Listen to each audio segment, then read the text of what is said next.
কংগ্ৰেছৰ পৰা সভাপতি আঁতৰলৈতো কংগ্ৰেছতে থাকিম। হয়, কংগ্ৰেছতে থাকিম। পদবীটোতো বহুত বদলি হৈছে জীৱনত। হয়, আগতে আজি ইউথ কংগ্ৰেছৰ মিটিং, এসময়ত মই ইউথ কংগ্ৰেছৰ প্ৰেচিডেণ্ট আছিলোঁ।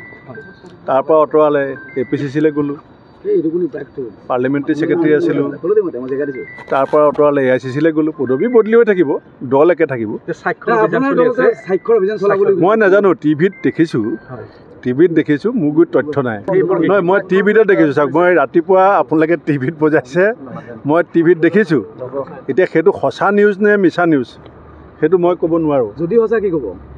যদি সঁচা হ'লেও ক'বলগীয়া একো নাই। মইতো সদায় কৈ আছোঁ, অসমৰ ৰাইজে জানে, আপোনালোকে জানে যে কেন্দ্ৰীয় নেতৃত্বই যদি বিচাৰে, মই 1 ছেকেণ্ড সময়ো নলওঁ এৰি দিবৰ কাৰণে। কিহৰ কাৰণে এনেকুৱা হ'ব পাৰে বুলি ভাবে? কিয় হৈছে নে নাই মই কেনেকৈ ক'ম? হৈছে নে নাই মই কেনেকৈ ক'ম? কিন্তু যোৱা 13 আগষ্ট তাৰিখে মোক আমাৰ খাৰ্গে ডাঙৰীয়াই মাতি নিছিলে। তাত আমাৰ ৰাহুল গান্ধী ডাঙৰীয়াও আছিলে, KC বেণুগোপাল ডাঙৰীয়া আছিলে, জিতেন্দ্ৰ সিং ডাঙৰীয়া আছিলে। বহুত কথা আলোচনা হৈছে।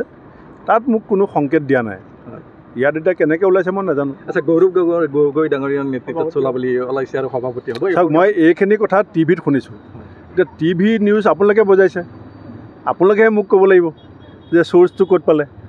মোৰ গুৰিত যিহেতু চ'ৰ্চ নাই, টিভিয়ে মোৰ একমাত্ৰ চ'ৰ্চ। তাৰ ওপৰত মই ব্যাখ্যা দিয়া হয় কি ক'ব? মানি ল'ব লাগিব। মই আগতে 9জন সভাপতিৰ সৈতে কাম কৰিছোঁ। মোৰ পাছত যিসকল সভাপতি হ'ব, মই তেওঁলোকৰ লগত কাম কৰিব লাগিব। কংগ্ৰেছৰ পৰা সভাপতি আঁতৰলৈতো কংগ্ৰেছতে থাকিম। হয়, কংগ্ৰেছতে থাকিম। পদবীটোতো বহুত বদলি হৈছে জীৱনত। হয়, আগতে আজি ইউথ কংগ্ৰেছৰ মিটিং, এসময়ত মই ইউথ কংগ্ৰেছৰ প্ৰেচিডেণ্ট আছিলোঁ। তাৰ পৰা আঁতৰালে APCC-লৈ গ'লোঁ, পাৰ্লিমেণ্টাৰী ছেক্ৰেটাৰী আছিলোঁ।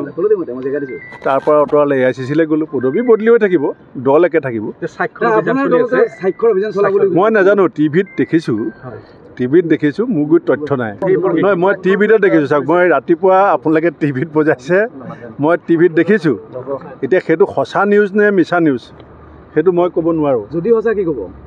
যদি সঁচা হ'লেও ক'বলগীয়া একো নাই। মইতো সদায় কৈ আছোঁ, অসমৰ ৰাইজে জানে, আপোনালোকে জানে যে কেন্দ্ৰীয় নেতৃত্বই যদি বিচাৰে, মই 1 ছেকেণ্ড সময়ো নলওঁ এৰি দিবৰ কাৰণে।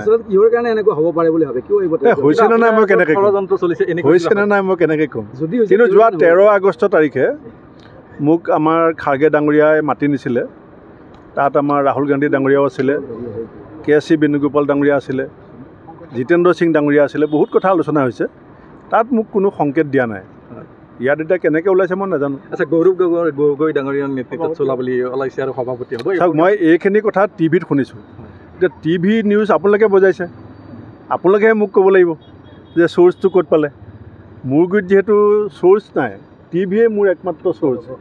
তাৰ ওপৰত মই ব্যাখ্যা দিয়া হয় কি ক'ব? মানি ল'ব লাগিব। মই আগতে 9জন সভাপতিৰ সৈতে কাম কৰিছোঁ। মোৰ পাছত যিসকল সভাপতি হ'ব, মই তেওঁলোকৰ লগত কাম কৰিব লাগিব।